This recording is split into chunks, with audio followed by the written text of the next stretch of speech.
dijelaskan oleh Pak Edi, saya melanjutkan nih Bapak Ibu. Tadi kan kalau Pak Edi itu langsung ke aplikasi penyusunan visi dari suatu sekolahan, itu sudah dirumuskan bagaimana dan sudah diteruskan bahwa visinya tetap seperti yang sudah ada di sekolahan ini. Nah, di sini saya melanjutkan Bapak Ibu, yaitu prakarsa perubahan penyusunan visi sekolah. Nah, kalau tadi aplikasi langsung, nah sekarang sebenarnya kerjasamanya, metodenya apa, lain nanti akan saya jelaskan di sini, yaitu prakarsa perubahan penyusunan visi sekolah. Di sini Bapak Ibu, yang pertama adalah strateginya. Di sini tadi Pak Edi sudah menjelaskan panjang lebar, saya cukup nanti sekitar maksimal sekali adalah 15 menit. Nah, di sini ada strateginya. Yang pertama, untuk mendapatkan atau mewujudkan visi sekolah impian yang kita impikan dan melakukan proses perubahan, maka perlu sebuah pendekatan atau yang disebut dengan paradigma. Paradigma ini sebagai alat untuk mencapai tujuan yang tadi sudah disampaikan Ibu Kepala Sekolah, Ibu Umi Faiza, yaitu salah satunya adalah pendekatan namanya inquiry apresiatif. Inquiry apresiatif itu apa? Inquiry apresiatif itu pendekatan manajemen perubahan yang kolaboratif dan berbasis kekuatan. Jadi ketika kita membuat sebuah visi, itu adalah kita harus melihat yang pertama tadi adalah ciri khusus dari sekolah kita, itu yang pertama. Yang kedua adalah kekuatan. Sebenarnya keunggulan dari sekolah kita itu apa sih? Dan yang ketiga itu adalah tidak lupa Bapak Ibu, jangan sampai melupakan kita harus menyelaraskan dengan profil pelajar Pancasila yang sudah dijelaskan Pak Edi tadi.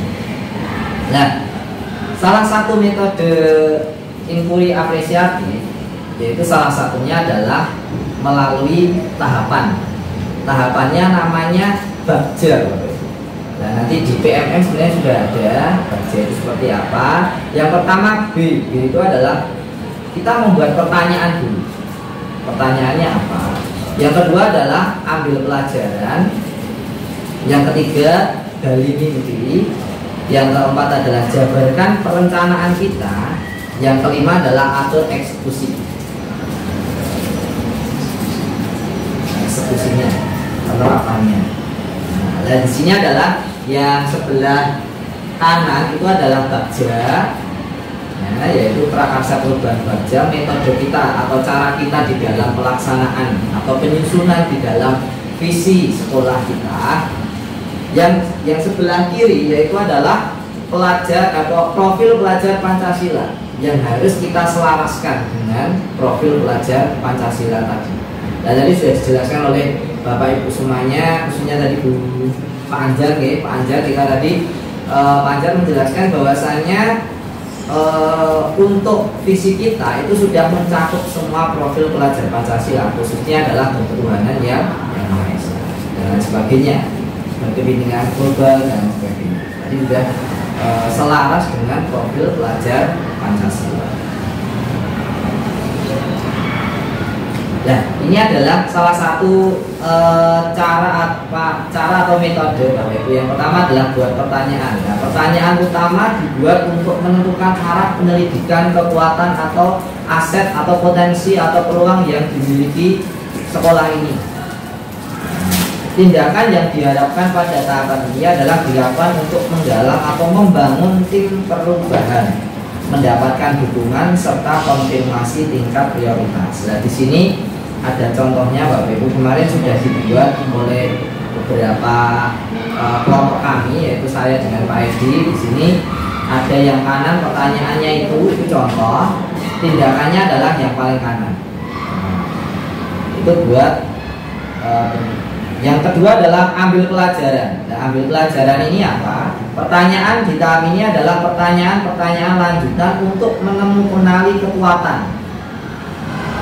Kita ambil pelajaran. Yang kedua adalah tindakan yang diharapkan pada tahapan ini adalah apa saja yang dapat dilakukan untuk menggali fakta-fakta yang ada di dalam sekolahan ini.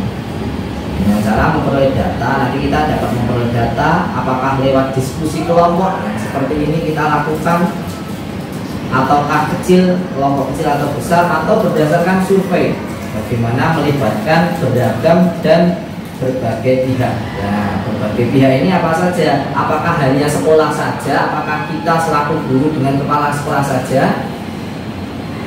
Khususnya tidak ya Bapak. Jadi kita harus melibatkan semua komponen yang ada di sekolah ini. Contoh wali murid, atau mungkin kita melibatkan, kalau di sini ada yayasan, kalau kita melibatkan komite dan lain sebagainya, itu salah satu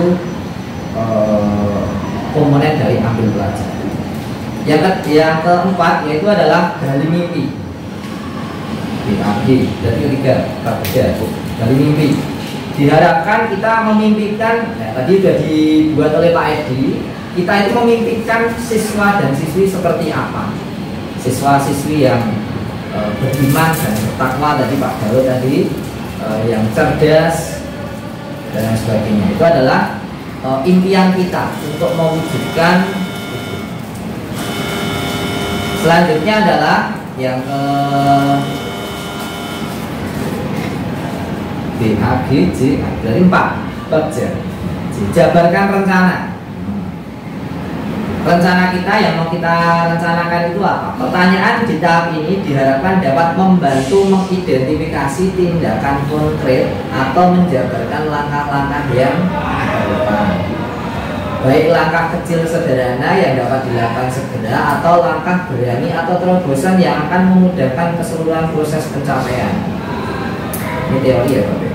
Yang kedua, tindakan yang diharapkan pada tahapan ini dilakukan untuk membantu terciptanya organisasi yang ideal dalam mencapai. Yang terakhir adalah atur eksekusi. Atur eksekusi ini, pertanyaan pada tahap ini itu diharapkan dapat menentukan siapa yang akan berperan dalam pengambilan keputusan, memulai budaya belajar yang apresiatif secara berkelanjutan, serta menyelaraskan interaksi setiap orang atau unsur yang dapat terlibat. Yang kedua adalah tindakan di tahapan ini dilakukan untuk mendesain pola komunikasi. Ini adalah contoh-contohnya.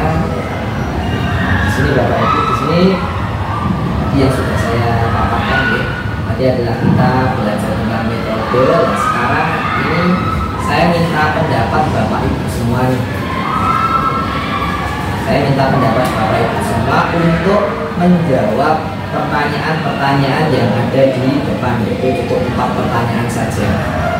Jadi kita simpulkan, nanti kita tulis. Ini saya sudah menyediakan beberapa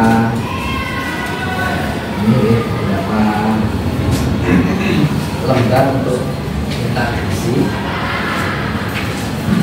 Tolong diisi untuk lembar ini. Yang pertama, apa inisiatif perubahan yang dapat dilakukan bersama untuk mencapai visi sekolah? Yang kedua, apa saja kolaborasi, nanti yang sudah saya sampaikan, kolaborasi yang dapat dilakukan guru, orang tua, kepala sekolah untuk mewujudkan visi dari sekolah. Yang ketiga, apa bentuk kegiatan yang dapat dilakukan oleh guru, orang tua, kepala sekolah agar visi sekolah dapat tercapai. Yang keempat, apa saja langkah konkret yang akan dilakukan untuk merealisasikan rancangan prakarsa perubahan ini, dan bagaimana rancangan waktunya. Berarti ini Bapak Ibu kegiatan-kegiatan yang sudah pernah diselenggarakan sekolah itu bisa, mungkin nanti kalau ada ide lainnya ya, kan jadi kayak apa tuh ya? Oh iya, ya ini. Kalau Bumi terus yang jawab. Jadi perubahan yang dilakukan bisa untuk mencapai visi sekolah kan tadi ya, bahwa visi itu adalah muara dari baik itu program, kegiatan, aktivitas bisa ada pembelajaran, ada kita Bapak Ibu guru, peningkatan SDM, dan itu semuanya mengarahnya ke visi sekolah. Nah, kolaborasi yang dilakukan guru, orang tua untuk mewujudkan visi sekolah itu Dan di antaranya ada beberapa program-program seperti yang kemarin mulai kita laksanakan itu 2 minggu lalu adanya orang tua remaja. Nah itu artinya kan melibatkan orang tua di dalam proses pembelajaran, memberikan pengalaman kepada peserta didik. Kemudian ada kegiatan seminar parenting, di mana belajar itu tidak harus yang diedukasi tidak hanya siswa, tetapi orang tua juga diedukasi untuk mencapai visi sekolah. Sama masalahnya.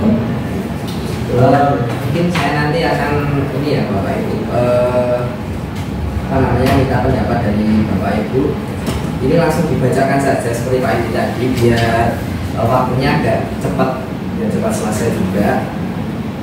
Yang pertama, apa inisiatif perubahan yang dapat dilakukan bersama untuk mencapai visi sekolah? Mungkin Bapak Surhan bisa membacakan hasil dari jawaban. Oke, yang pertama membuat planning yang terarah dan terukur.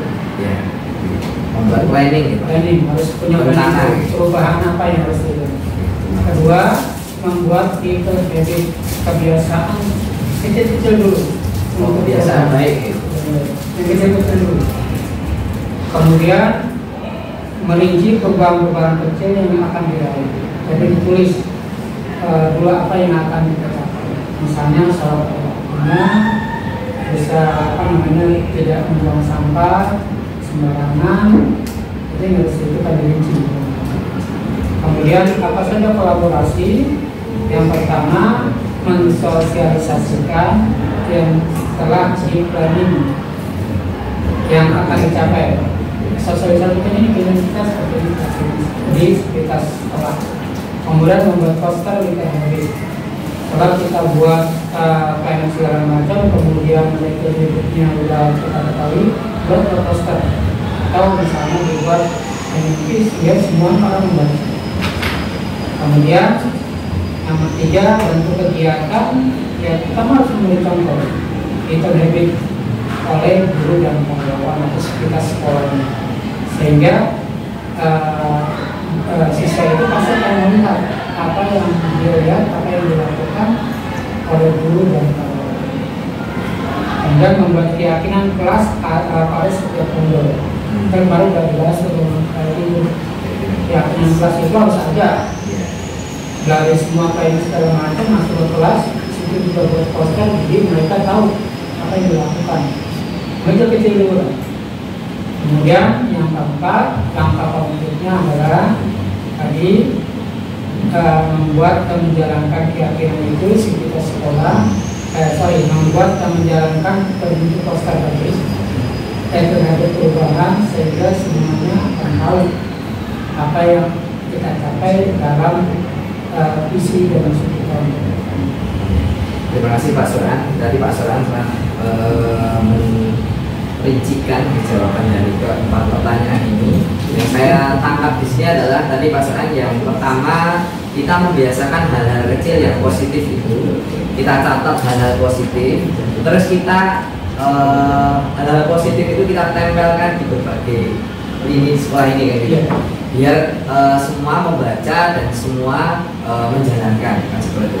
Dan tidak lupa di dalam kelas-kelas kita buat sebuah kesepakatan kelas yang nanti akan memunculkan kesadaran intrinsik dari diri masing-masing untuk sadar akan lingkungannya dan disiplin untuk lingkungannya. Itu Pak Surhan. Terima kasih Pak Surhan atas pendapatnya dan jawabannya. Sekarang saya minta pendapat atau jawaban dari Ustaz Daud. Monggo silakan Ustaz. Baik, untuk yang pertama, apakah apa inisiatif perubahan yang dapat dilakukan bersama untuk mencapai visi sekolah? Kalau saya sendiri melihat yang pertama itu perlunya melahirkan pola kegiatan yang positif terlebih dahulu. Kemudian yang kedua, melakukan penyelarasan dengan profil pelajar Pancasila yang telah ditetapkan.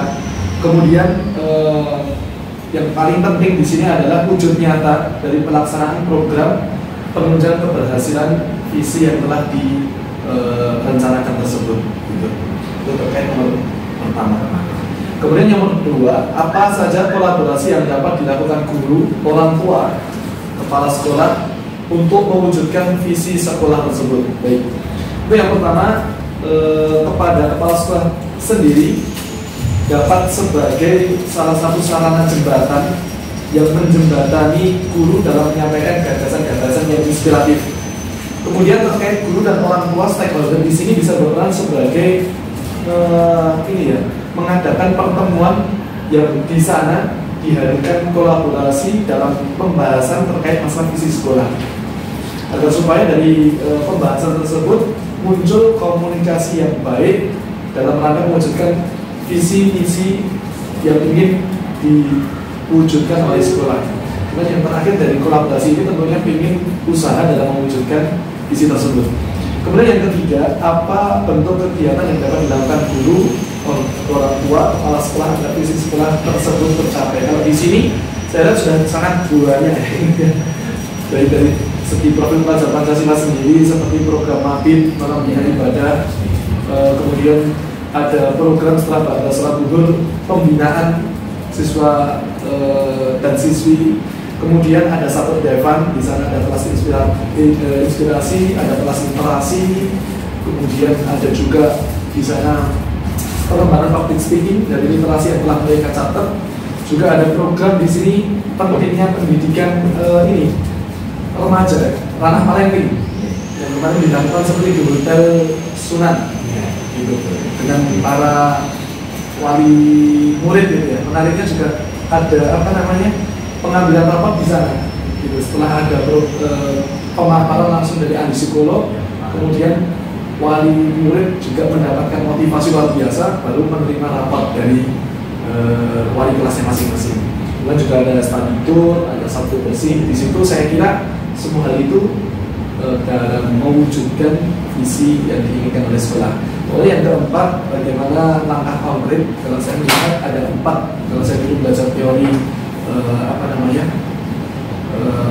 dalam melaksanakan sebuah kegiatan kita membutuhkan 4 hal. Yang pertama itu melakukan perencanaan yang matang, struktur terukur juga yang baik di sana matang seluruh stakeholder.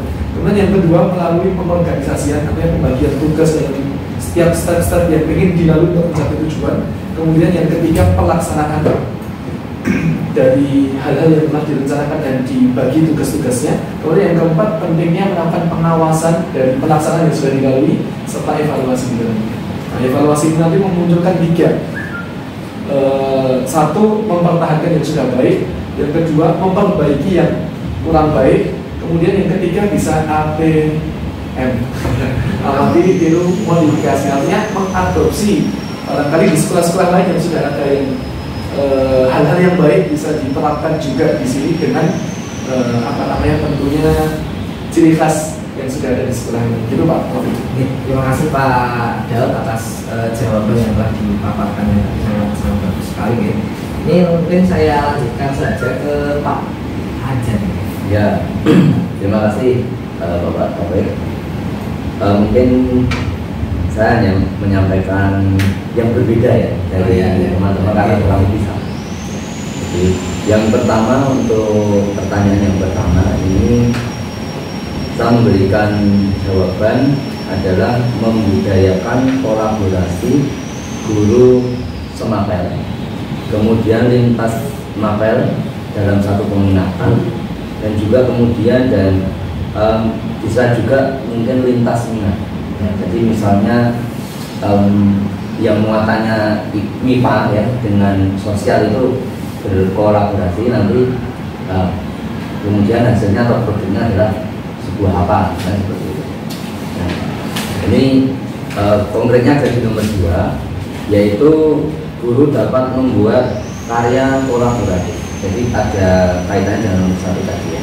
Guru dapat membuat karya kolaboratif, ya baik itu konvensional atau klasik ya, seperti misalnya media tulis dan sebagainya, maupun yang kekinian seperti podcast ya, kemudian video pembelajaran, namun saling terintegrasi seperti itu. Nah, jadi tidak hanya guru tersebut, jadi bisa saling terintegrasi. Nah, ini ngomong-ngomong soal ini ya, alhamdulillah saya dan Pak Galib ini sedikit informasi ya Pak Taufik ya. Nah, ini juga inspirasinya kan dari Pak Taufik sebagai guru penggerak kami. Pak dan Pak Khalid dan Bu Wiwin itu membuat sebuah karya kolaboratif, dalam hal ini memang karya yang konvensional ya, klasik, yaitu sebuah buku. Nanti bisa gantian ya Bu Anita ya. Saya melarisi bukunya Bu Anita melarisi. Bu Anita ini juga penulis juga. Sama itu ya bisa berekonomi lah. Seperti itu. Kemudian yang ketiga, bentuk-bentuknya betul kata Pak Daud tadi, di sekolah kita banyak sekali. Mungkin saya langsung ke yang keempat ya Pak. Iya. Saya konkretnya ada di waktu. Untuk in-house training itu misalnya bisa setiap awal semester, dan nampaknya memang selalu gitu ya Pak. Jadi ya, sudah selalu ada ya, ini alhamdulillah. Kemudian untuk orang tua mengajar ini yang baru kemarin kan, nah ini usulan saya 2 bulan sekali. Tapi tolong bilang Pak Edi, katanya orang tua itu antri, nah ini bisa digunakan. Kemudian parentingnya itu 1 semester sekali. Baik Pak Taufik, demikian untuk jawaban dari pertanyaan. Jawaban saya dari pertanyaan. Terima kasih Pak. Terima kasih Pak Anjar atas jawabannya sangat luar biasa, yang inspirasi khususnya tadi Pak Anjar ini salah satu kolaborasinya yang sudah dilakukan nyata oleh Pak Anjar, yaitu adalah kolaborasi membuat tulisan, kolaborasi dengan guru yang lain untuk membuat sebuah karya, yaitu sangat luar biasa. Oke, terima kasih Pak Anjar. Mungkin langsung saja lanjut ke Bu Rukoyah. Ya, monggo. Saya sebagai singkat aja supaya dijabarkan semuanya. Untuk yang pertama itu apa inisiatif perubahan yang dapat dilakukan bersama untuk mencapai visi. Pertama tentunya kita menunjukkan ide baru, ide baru akan dijelaskan sekali. Dan kedua adalah menyelaraskan dengan profil belajar dan maksimal. Terus yang kedua, apa saja kolaborasi yang dapat dilakukan guru, orang tua, kepala sekolah untuk mewujudkan visi dan misi. Ini kolaborasi yang dilakukan di situ bisa kita sekolah mengadakan pertemuan. Biasanya di awal tahun paling tidak itu kelas 10 itu orang tua kan didatangkan. Dan di situ kesempatan dari sekolah untuk menyampaikan visi misi agar bisa tercapai. Nanti kolaborasinya antara orang tua, guru, dan kepala sekolah. Kemudian ini siswanya ada ya? Siswanya nggak ada ya? Kemudian yang ketiga, apa bentuk kegiatan yang dapat dilakukan guru, orang tua, kepala sekolah agar visi sekolah dapat tercapai. Nah, bentuk kegiatannya juga sama tadi yang sudah dilakukan, yaitu parenting, kemudian bisa melaksanakan pertemuan kelas, kemudian yang kemarin yang baru dilaksanakan adalah pertemuan kerja. Mengenai waktunya itu sama mungkin yang diusulkan dengan Pak Anjar, mungkin parenting bisa diadakan misalnya 1 tahun itu 2 kali. Nah, pertemuan kelas ini biasanya itu kita mengadakan paling tidak itu 1 semester itu 2 kali. Kemudian yang orang tua mengajar ini nanti monggo bisa dijadwalkan tidak hanya 1 kali, bisa paling tidak sampai 2 atau 3 kali. Terima kasih Bu Rukoyah atas jawabannya. Langsung saja saya lanjutkan ke Bu Sofi nih. Untuk Sofi. Yang pertama, apa itu dari perubahan yang dapat dilakukan bersama untuk mencapai visi sekolah? Yang pertama adalah menunjukkan sikap gotong royong di sekolah sesuai dengan profil pelajar Pancasila. Kemudian menunjukkan sikap saling peduli di antara warga sekolah. Kemudian membangun hubungan kerjasama yang positif dan harmonis dengan warga sekolah. Kemudian menunjukkan sikap disiplin antara siswa, guru, pada sekolah. Apa saja kolaborasi yang dapat dilakukan guru, orang tua, sekolah untuk mewujudkan visi sekolah, yaitu penyampaian visi misi sekolah dalam kegiatan PLB, kemudian mengadakan program kegiatan orang tua mengajar, kemudian mengadakan kegiatan workshop di sekolah. Apa bentuk kegiatan yang dapat dilakukan guru, orang tua, kepala sekolah agar visi sekolah dapat tercapai? Mengadakan seminar parenting sebelum pengambilan rapor bersama dengan mengadakan kegiatan orang tua mengajar, kemudian pertemuan di awal KPN dengan orang tua siswa satu primer. Apa saja langkah konkret yang akan dilakukan untuk merealisasikan rancangan kata kesakitan ini? Melakukan diskusi dengan orang tua siswa guru, orang tua siswa guru, kepala sekolah tentang visi misi sekolah. Membuat schedule kegiatan yang konkret seperti keterlibatan orang tua mengajar. Kemudian yang terakhir berkolaborasi dengan orang tua dan guru dengan membentuk karakter disiplin. Terima kasih Bu Sofi atas penjelasannya tadi hampir sama ya antara Pak Daud, Pak Anja, Sofi. Terima kasih partisipasinya Bapak Ibu semuanya di sini. Yang terakhir saya akan menyimpulkan Bapak Ibu. Tadi kan sudah disampaikan oleh visi dari SMA Surakarta, yaitu tetap dengan terwujudnya generasi tauhid benar dan mantap dalam akidah, berwawasan ilmiah dan berakhlak mulia yang tadi sudah berlandaskan dengan profil pelajar Pancasila. Nah di sini kesimpulan ya Bapak Ibu, saya simpulkan, saya refleksikan dari pertemuan dari yang awal tadi Pak Edi yang sudah disampaikan Pak Edi, dan yang terakhir adalah saya tentang Pak Edi tadi tentang visi, penyusunan visi, yang saya adalah inquiry apresiatif dengan metode Bagja tadi. Kesimpulan yang pertama, visi itu harus berpedoman dengan pendidikan menuntun ala Ki Hajar Dewantara. Jadi yang telah disampaikan Bu Umi tadi, kita harus mengetahui potensi anak masing-masing.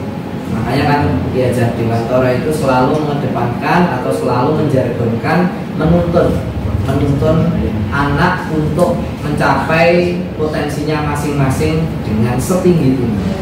Yang kedua adalah visi sekolah harus diselaraskan dengan dimensi profil pelajar Pancasila yang tadi sudah disampaikan oleh Pak Adi ya. Jadi visi itu harus berselaras dengan profil pelajar Pancasila. Yang ketiga yaitu perlu adanya kolaborasi dalam penyusunannya. Nah ini tadi kita adakan kolaborasi salah satunya dengan guru, dengan kepala sekolah, dengan wali siswa, kalau kita dengan yayasan, dengan siswa juga.